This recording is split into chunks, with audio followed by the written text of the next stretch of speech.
समरस global Ranpur academy की जो उसकी स्ट्रेटेजी की मीटिंग चल रही है, अभी फील्डिंग पे जाएंगे और कप्तान है निहाल है कैप्टन, वो अपनी टीम को सूचनाएं दे रही है।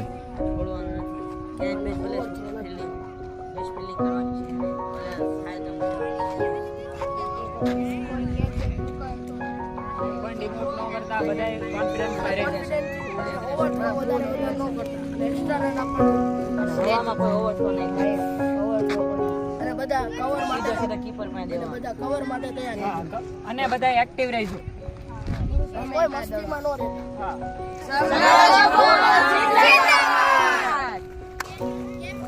समरस एकेडमी बोटाद का सलामी बल्लेबाज है हेत मालिकिया और हर्ष वर्मा। पहले टॉस जीतकर बल्लेबाजी का फैसला लिया कप्तान वर्मा ने, और सामने है रानपुर ग्लोबल अंडर 14 की टीम।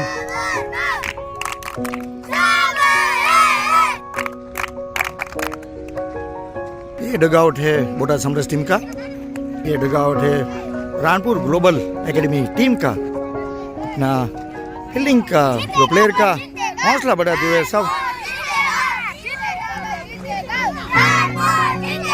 ये टेम्पो है रानपुर ग्लोबल का।